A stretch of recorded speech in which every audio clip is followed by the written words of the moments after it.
I received a letter again, and in that letter there's a poem, a long poem, very, very beautiful poem. My friends know that I like to read poems, so whenever they find a beautiful poem, they send it to me. So I read the poems and I enjoy that very, very much, and I read it again and again, and no matter how many times I read the poem again, I still get deeper and deeper meaning, get more and more interested in the meaning. And you know, sometimes when you are calm and peaceful and you read something, anything in a gatha or in the teaching of the Buddha, even a word or a sentence, you feel that very deeply, you feel the meaning. It's not just words anymore, it becomes a reality. Like say for example, if you are a good meditator, most of you are meditating, so you know sometimes you get into very peaceful and calm state of mind, when your mind becomes balanced, equanimity. So when you have experienced that, whenever you see the word calm or peace or equanimity, immediately you can tune into your mind. You can tune your mind into that state. So that means when you read the word, you feel it. Your feeling and the meaning of the word get in tune. So if you really want to get deeper into the teaching of the meaning of the teaching of the Buddha, you have to live the meaning. You have to tune your mind, your heart to the meaning of the word. Then you can feel it. So I feel the words. When I read something, I don't just read it, I feel it. It becomes a reality for me. So words stand for something else, and that something else is real. It is meaning. So words are representation. Just like the Buddha image, it's a representation. So when you look at the Buddha image, go beyond the image and see what this image represents. Representing peace, liberation, deep wisdom, loving kindness, compassion, unbounded compassion. It's amazing. You know, I try my best to love somebody unconditionally, and I found it very difficult. Every now and then some condition comes in. Oh, if only he changed, if only he become better, if only he this or that. Always this if condition coming in. So sometimes I feel love for somebody unconditionally, and it was really tremendous love. So most of the time, although we love people, we don't love them unconditionally. We still have some condition, we expect something. So what I mean is that when you hear something, go beyond words. Get in touch with the deeper meaning of it. Everything in this world has a hidden meaning. So get deeper to know that hidden meaning. So this is the poem. I don't know who wrote the poem. So it's a long poem, and if any one of you want to have a copy, it's quite easy to make it. So the heading of the poem is very interesting. It's Rules for Being Human. That's the heading, the title of the poem. Rules for Being Human. What are these rules for being human? We are human, but we need rules to live by.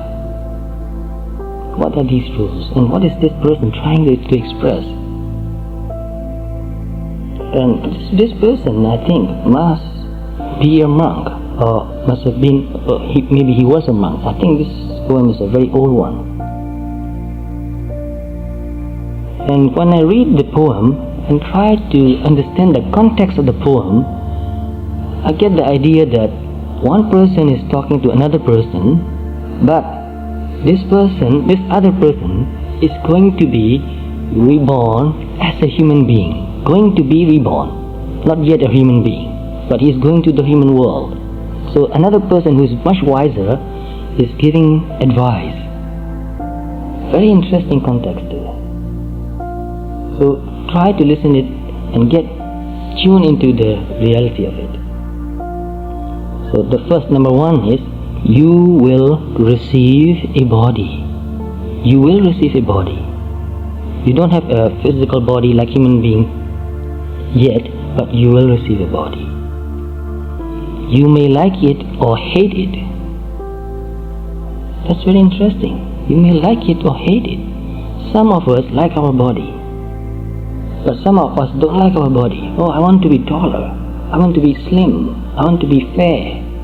I want to be this. I want to be that. Some people say that I don't want to be a woman. I want to be a man. So we don't like our body. Most people don't. Once in a while they like it. As you grow older and older, you don't like your body anymore. Oh, I'm getting old. I want to be young. I don't like this body anymore. So you may like it or hate it, but it will be yours for the entire period this time around. It will be yours. So get deeper into the meaning. We get this body only for this lifetime. It's temporary. And it means that we had many bodies before. Many lifetimes, many bodies before. I remember a few of my past lives. Very interesting. It gives you a very different perspective of life. And I know quite a few people who remember their past lives. And interestingly, I lived with a person quite a few years when I was much younger. When I was just a monk of about 4 or 5 years standing. And that person at that time was a young novice, very young, in his early teenage. Now he's 35 or so, I don't remember exactly. He was a woman. He remembered his past life very detailed, even with emotions. Even the emotions comes again when he talks about that. We were very close and intimate. He looked after me very well. So he was just like my younger brother.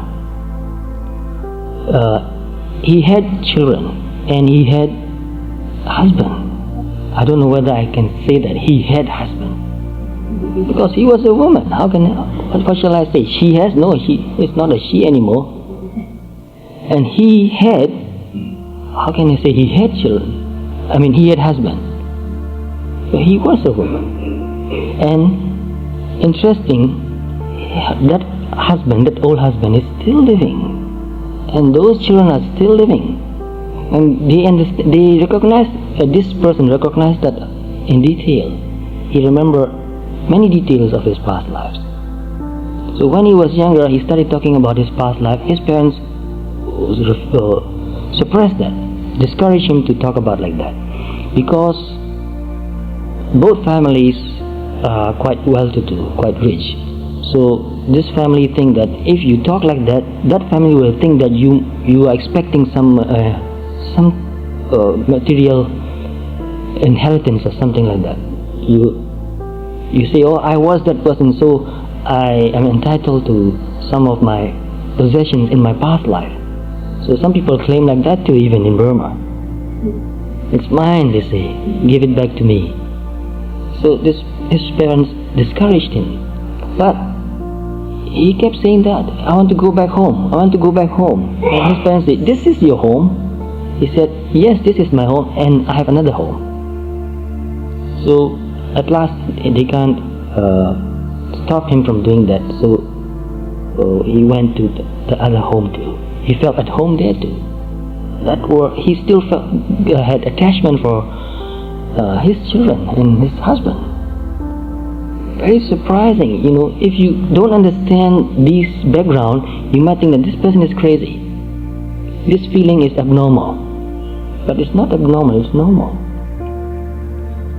So I met him last year in January. He's not married.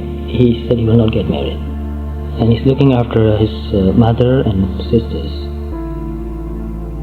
So he told me many details about his past life. I asked him every detail because I'm very interested in reincarnations, or people who can remember their past lives. And I asked him, how did you die? How old were you when you died? So he was in his 30s, early 30s when he died. And he died because, forgive me for using this word, he couldn't give birth to a child, or she couldn't give birth to a child.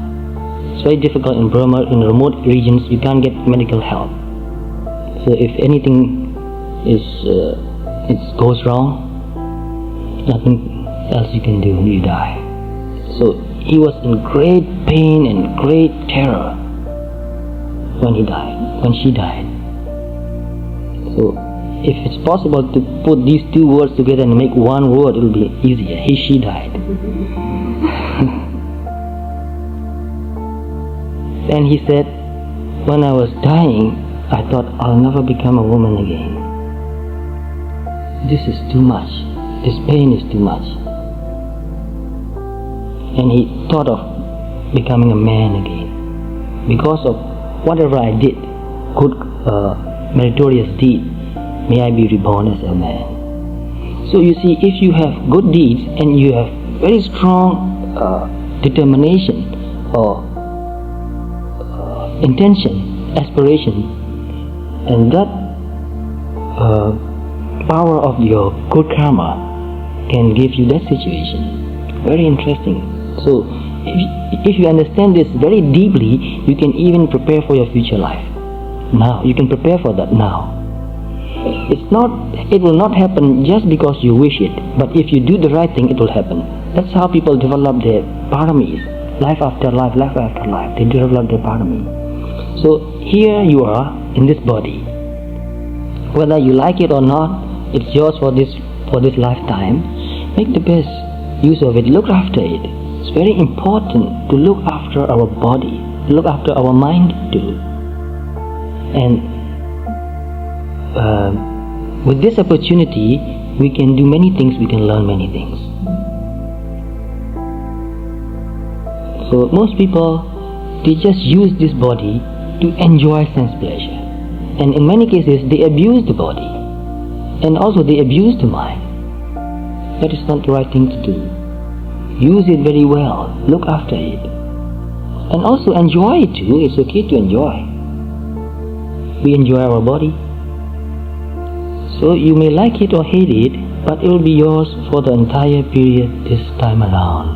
And understand also that this body is only for this life. You will have more bodies, new bodies later. Different color, different shape, different height, different religion, different nationality.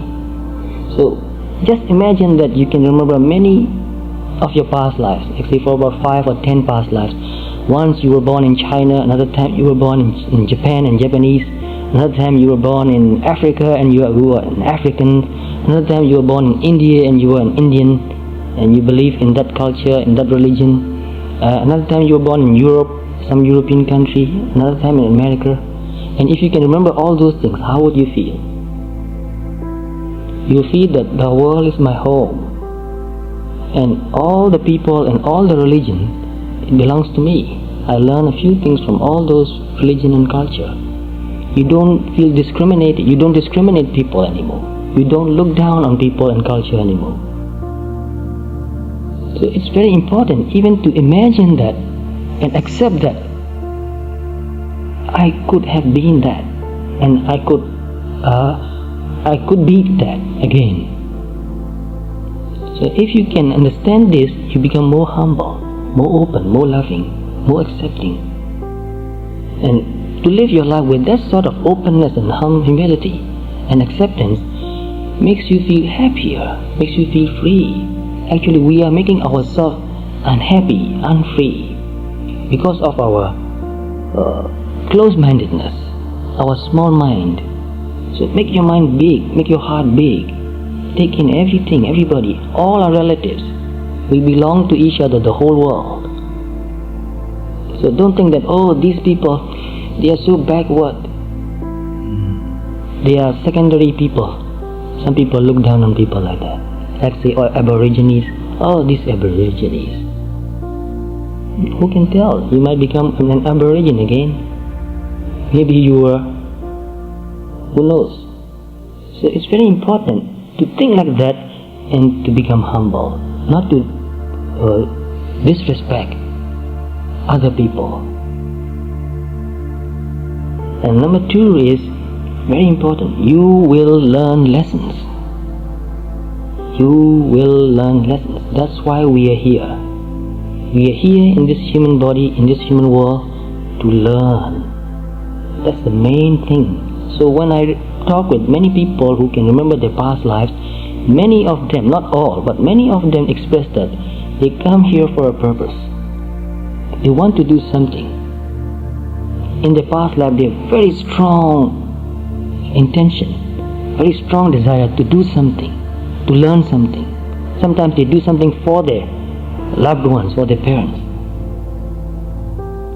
So we are here to learn. If you understand this deeply, you'll find your life more satisfying, because you can learn something every day, anywhere, from anybody, from any experience in your life. So no experience is wasted. No experience is meaningless. Everything you experience is meaningful, whether it's a good experience or bad experience, whether things are going well or whether things are going wrong. You can still learn something from that experience, and that's what we are here for. So if you have that sort of attitude and perspective, when you are going through some experience that you don't like, still you are interested. What can I learn from this experience? So you don't feel hopeless, you don't feel meaningless. So I think the most painful experience for me especially is to feel that something is meaningless. That's the most painful experience. Even though when I was going through many difficulties in my life, as long as I can see that as a meaningful experience, I can handle that, I can endure that. And I feel even happy about that. Every time I overcome a very difficult experience, I feel happy. I've been through that. I've not reacted in an improper way. I've handled that situation well. I've learned that, and I've grown up. I feel that I'm older. Whenever I went through a very difficult experience, after that, I feel that I've grown up many, many years. So, I feel quite young in my mind, but sometimes I feel like I've lived many, many years. I don't want to say I'm old, but I've lived many, many years. Not just 50. My body age is 50, but my mental age is much more than that. I feel like that because every time I went through a difficult experience, I felt like I've grown up 10 more years. Another experience, 10 more years. I feel like that. So many people do that. It's not just me. I have talked with many of my friends. They said the same thing.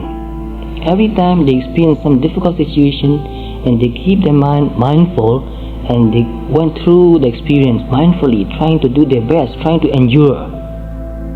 After that, they feel themselves grown up. So some people grow up very quickly. Even though they are in the teens, in the 20s, they think like an adult. They feel like an adult. So it's not just the number of years you are living. It's the way you live your life which makes you feel grown up. So younger people, I want to talk, I want you to think about it. It's not your age that makes you feel grown up. It's the way you relate to your experience that makes you feel grown up. So if you want to become grow up, relate to your experience in a very meaningful way, mindfully. Try your best to do the right thing. Don't just react. Don't blow up. Learn something from your experience. You'll feel grown up. And you'll feel very happy and satisfied. Even for that suffering, you feel satisfied. So we cannot avoid suffering altogether. It's impossible. But we can make our suffering meaningful. That's very important, meaningful. And when you can make your suffering meaningful, you feel somehow satisfied. Even though you suffer, you feel satisfied. You feel happy about suffering even. This human mind is very interesting. Even though you suffer, you feel happy. You go through this suffering happily. That's what most of the bodhisattvas practice. They go through suffering willingly. So we are here to learn, not just to enjoy sense pleasures. These days, especially in the Western world, people are making this sense pleasure the main goal of their life. And that's why they are unhappy. If you make pleasure the main goal of your life, you will be unhappy. But if you make learning the main goal of your life, you will find deep happiness and satisfaction. Every now and then you will find that. So you will learn lessons. We are here to learn lessons. And here's another thing that I talked about yesterday even. Start thinking about yourself as a lifetime student at a large university. A lifetime student at a large university. Your curriculum is your total relationship with the world you live in. That's your curriculum. That's what you are going to study. Your total relationship with the world you are living. From the moment you are born to the moment you die. The whole lifetime. Each experience is a valuable lesson to be learned. The trick is simply to make whatever place you are in your educational forum and learn everything you can about yourself and the world around you. That is education, to learn about yourself and to learn the world around you, to learn about people. These days people are learning more technical knowledge, but they don't know enough about themselves, about their mind. They don't know enough about people. So relationships are very bad, misunderstanding, too much misunderstanding. Even parents and children, they misunderstand each other. Husband and wife misunderstand each other. Friends, colleagues. So sometimes they keep a distance. I don't want to get involved with anybody. Too painful. You become more and more lonely, more and more alienated. So it's very sad actually. We human beings are very intelligent, but we are not using our intelligence in the best way we can. We are being misdirected. Who is that's doing that? All the industries, all those people who want to make money, they are trying to tell us, enjoy more sense pleasure, more gadgets, more things. No deep understanding about our mind, no deep understanding about people around us. We don't understand our parents don't understand children, husband don't understand the wife don't understand the husband. Not real understanding. So how can we feel joy? We don't feel love actually. We give each other, but we expect something back. To give something with expectation is not giving at all. It's bargaining. It's barter system. So you are enrolled in a full-time informal school called life. You are enrolled in a full-time informal school called life. No classroom, no textbook. The whole life is your lessons. Each day in this school, you will have the opportunity to learn lessons. Each day, every day. Now once in a while we learn lessons. When something terrible happens, then we think, what have gone wrong? What have I done wrong? Once in a while we learn something, and even then we forget the lesson again. We forget what we learn and we do the same mistake again and again. So understand that each day, every hour, every moment, there's something to learn. So each day in this school, you will have the opportunity to learn lessons. You may like the lessons or think them irrelevant or stupid. So try to see. If you get interested in the lesson, you learn more. It's the same thing when you go to school. If you are not interested in the lessons, you don't learn much because you have resistance. If you get interested, if you are willing to learn, you can learn so much. Even from one sentence, you read one sentence. Sometimes I read one sentence and mull over the sentence, thinking round and round, get so much out of this one sentence. Even one gatra, in Pali also, I read one sentence and tune into the meaning, deeper and deeper meaning of the sentence. So when you are willing to learn, you can learn. Nobody can really teach you. People come here to teach, to be taught. I cannot teach you. But if you are willing to learn, you learn. I can only help you. So don't think that whatever happening in your life is irrelevant. Everything has meaning. Every single thing has meaning. Even a look, a smile, a gesture. And number 3 is, there are no mistakes, only lessons, which is the same as what I said just now. When something happens, don't think that this shouldn't happen. this is a mistake. Whatever happens has a reason to happen. Enough reason to happen, that's why it happens. Without enough reason, without enough cause, nothing can happen. So, whatever happens, don't think that it's a mistake, that it shouldn't be. So look deeply and learn something from that. Growth is a process of trial and error. This is really true. Growth is a process of trial and error. We make mistakes, we make experiments. Things are always changing, the times are always changing. So nobody can really tell you exactly what to do. But they can give you guidance, like the teaching of the Buddha is a good guidance. But there are many other situations where you don't have any guidance. You don't really know what to do. So you try your best to do what you can, and if it doesn't give you the good result, find out how you can change your attitude, your way of doing it, your way of talking, your behavior. Try to learn some more and do it again.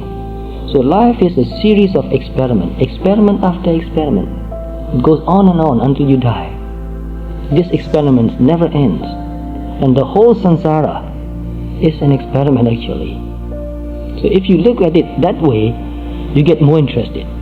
Oh yes, I learn and I change and I grow up. So growth is a process of trial and error, experimentation. Those who don't experiment don't grow up. Those who don't make mistakes and correct their mistakes don't grow up. Some people make mistakes but they don't correct their mistake. They still make the same mistake again and again. They don't grow up. So whenever you make a mistake, if you correct your mistake, you grow up. And that's the happiest thing in life. You know that you are learning and growing. You become more and more mature. You feel at ease. The more you learn, the more you feel at ease.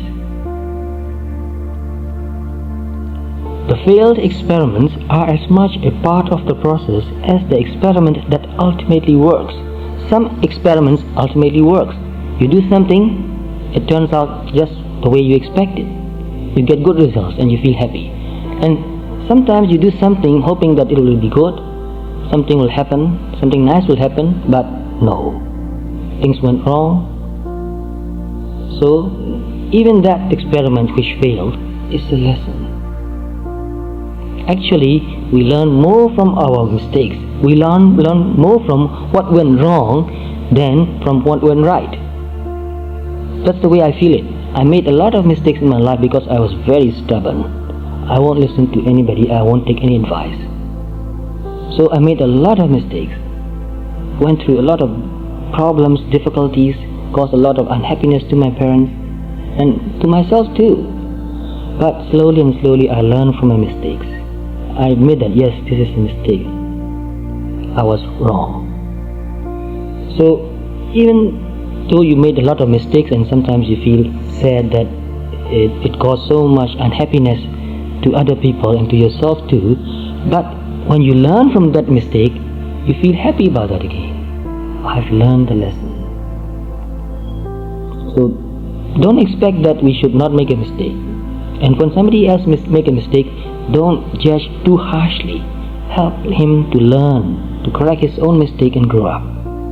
That's what we are here for, to experiment, to make mistakes and learn from our own mistakes.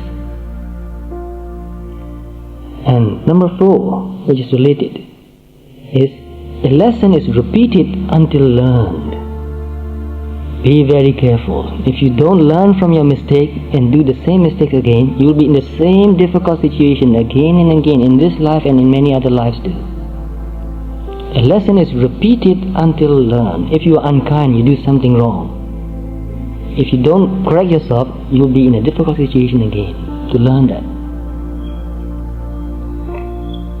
A lesson will be presented to you in various forms until you have learned it. In various forms. So whenever you get into a difficult situation, don't blame other people. Some people say that, oh, things are always going wrong with me. People are very unkind to me. They cheat me all the time. They are very judgmental, treat me badly. So you complain a lot. look deeply and find out that you might be doing something wrong, or you might have the wrong attitude. You don't understand yourself, you don't understand people. There is something wrong, that's why you are going through so many difficulties. I know a few people like that. I try to help them, but sometimes it's very difficult to help because they don't want to admit that they need to change. They always expect that somebody else changed. My parents changed, my brothers changed, my husband changed, my wife changed, but not me. I don't have anything to change. I'm just perfect. And those who think that they are just perfect go through a lot of difficulties. So, a lesson will be presented to you in various forms until you have learned it. And when you have learned it, you can then go on to the next lesson. When you have learned a lesson, the lesson's not over. There's another lesson for you to learn. Something deeper and more meaningful. So the more lesson you learn, the deeper and deeper you get into the meaning of life. The more you develop your wisdom, your spirituality. So these mistakes are good lessons for us.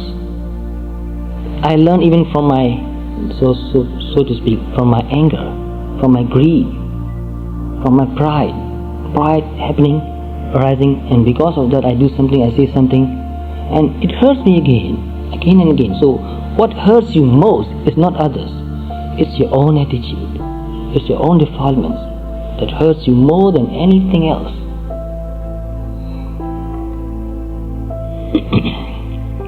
Number 5 is, learning lessons does not end. There is no part of life that does not contain its lessons. So here, a few younger people here, now you have something to learn. At this age, you have a lot to learn. And you grow up, more to learn. And you grow older, more to learn. Until you die, until the moment you die, there is still something to learn. So I aspire to learn until the last moment of my life. Just before I die, I want to feel that experience. I want to learn from that experience, dying. In fact, I've been very, very close to death quite a few times.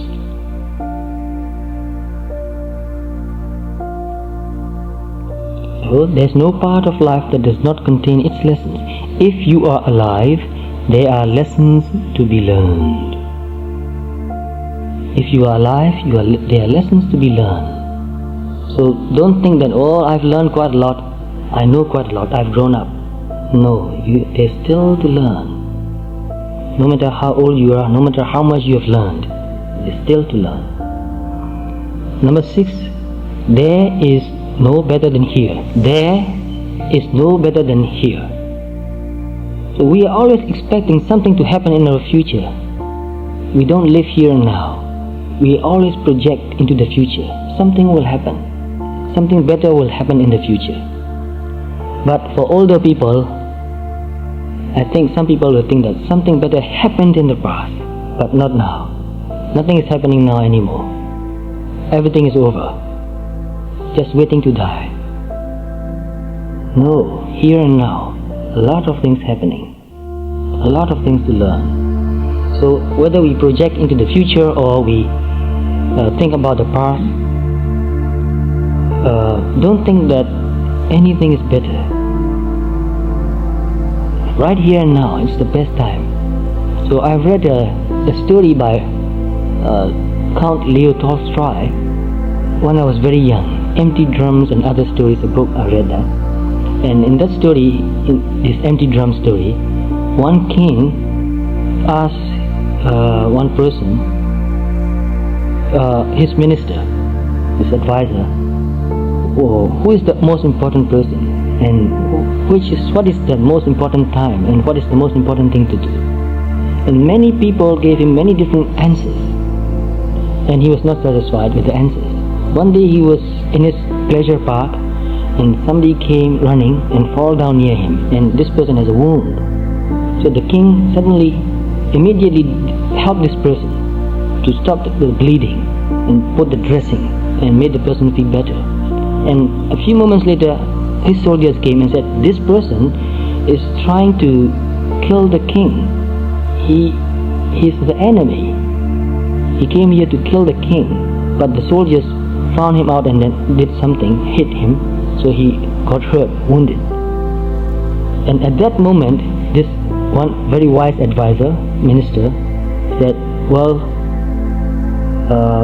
Your Highness, I have your answer now. And he said, what's the answer? He said, the most important person now is this wounded person. And the most important time is now, and the most important time to do is to do something for this person. Which means that right now is the most important time, and what you are doing right now is the most important to do, and who you are with right now is the most important person. So here, all of you are the most important person for me. And what I'm doing now is the most important thing for me to do now. And this time is the most important time. So don't think of future and past too much. Learn from the past experience. Try to plan for your future, but do the right thing now. Then you'll be happy. So, there is no better than here. When your there has become a here, when your there has become a here, you will simply obtain another there that will again look better than here. That's what we've been doing all our life. Things will be better in the future, always in the future. Distant grass looks greener. So do the best you can now and enjoy it, love it. Others, number 7 is, others are merely mirrors of you. They reflect you back. Some people said, oh, people are very unkind. That's what you reflect yourself. Oh, people are very selfish. You are reflecting. You are projecting, and it reflects you back. So, for me, wherever I go, I meet kind people. Very kind people, very friendly, very helpful. Sometimes they want to help me so much that I have to say, thank you, thank you. They want to help. People want to help actually, but you need to be worthy of that help. That's what you need to do. Be worthy of love, kindness, help. If you are worthy, you get it. So if you don't get anything in your life, don't blame anybody else. You don't get it because you are not worthy. That's really true. If you are really worthy, you will get it. So others are merely mirrors of you. You cannot love or hate something about another person unless it reflects to you something you love or hate in yourself. So greedy people think that others are greedy. Selfish people think that others are selfish. Conceited people think that others are conceited. And if you hate about another person about something, take your time and see that that's what you might be doing. That's how you are. So number 8 is, what you make of your life is up to you. So that means you have some sort of control and freedom to make your life better. Not perfect, not an ideal, but at least you can do something that makes your life better right now. Even now you can do something to make you a better person. Just change your thoughts. Just have a kind thought, loving thought. Immediately you are a better person. So, what you make your life is up to you. You have all the tools and resources you need. We think that we don't have the necessary tools and resources. We want to wait until we get those tools and resources to do something better. But you already have that. Just you smile really wholeheartedly to another person. It makes you feel better, it makes others feel better. You're doing something good, just say hello, good morning. I walk around this block sometimes. Most of the mornings I walk around. And when I meet a person, I nod my head or I smile. And mostly I say hello or good morning. And 8 out of 10 persons reply my greeting. Sometimes they greet me first. They greet me, hello, good morning. So people are kind,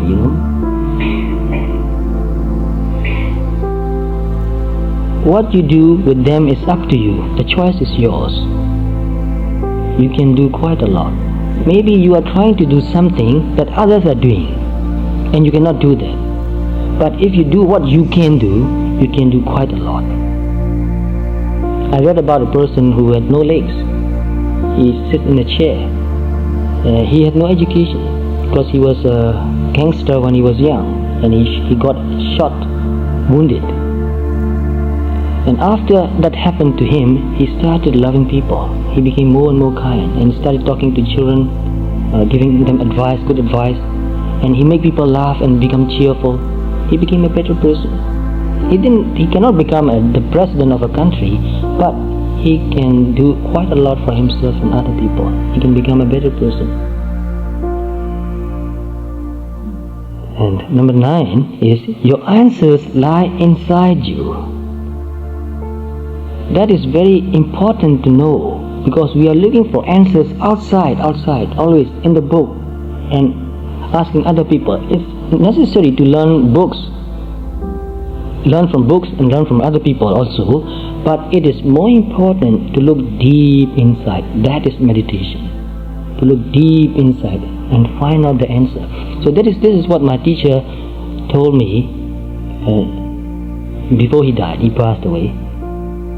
Many people ask him many questions. I asked him many questions too, and he told me that be more mindful, look deep inside. You'll find your own answer. He was not just playing words. This is the truth. Whatever you learn very deeply, you learn from your own experience, from your own mind. You can learn knowledge from books and from other people. That's only knowledge, that's not wisdom.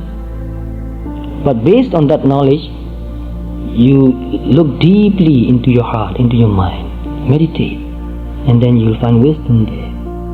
This is true, this is not a play of words. So, your answers lie inside you. Believe that, find that answer inside you. There's deep peace, deep peacefulness, and deep wisdom in you. So the answers to life's questions lie inside you. All you need to do is look, listen, and trust. Look, listen, and trust. We don't really trust ourselves as much as we should. So look deeply, listen, and trust. We are much wiser than we think we are, actually. And we are much more foolish too, actually. We are very foolish too, but we are also wiser. Once in a while we are very wise. So if we get in touch with that wiser part of our being, we become wiser and wiser. So if you are more and more mindful and willing to learn, honestly, your mind will tell you what is right, what is wrong, what makes you feel painful, what makes you feel happy, what makes you feel peaceful. You will learn from your own body and mind. This body and mind is very sensitive. Even a thought, an unwholesome thought, if you think about it, if you are mindful, you know that it hurts. Even a thought hurts so much. So if you are wise, you can learn from your heart beats faster, your blood rush. Just think of some unkind, angry thought. I want to kill that person. And listen to your body. It will tell you, no, don't do that. It's so painful. So be more sensitive to your body and mind. It is a very sensitive instrument. It can tell you even slight changes in your thought, emotion. So every thought carries an emotion, and every emotion affects the body and mind again. And if you can tune into that effect, you will know how things affect you. Whenever you see something, it affects your body and mind. You hear something, it affects your body and mind. You think about something, it affects your body and mind. You eat something, it affects your body and mind. So if you are just sensitive and mindful, you can learn a lot from your body and mind. It will tell you the right thing. And when you are doing something wrong, it will tell you this is wrong. When you are doing something right, it will tell you this is right. And if you just follow that guidance, you can go straight to liberation, peace. So trust your body and mind. And we have come to the last, number 10. And that's the greatest thing. That's the greatest danger. Number 10 is only one sentence. You will forget this. My goodness. If I forget all this, then what will happen? I'll be in danger, so don't forget.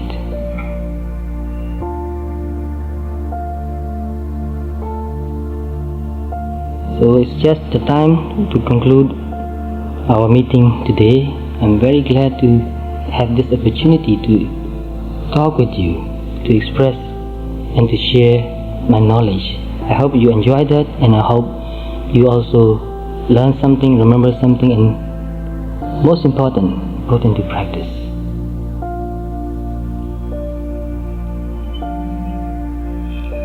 So we will pay respect to the Buddha now. I'll recite in Pali, and if you can, just follow, and then we'll say that in English too. Imaya Dhammanu Dhamma Patipatiya Buddham Pujemi. I honor the Buddha by this very practice which leads to liberation. Imaya Dhammanu Dhamma Patipatiya Dhammam Pujemi. I honor the Dhamma by this very practice which leads to liberation. Imaya Dhammanu Dhamma Patipatiya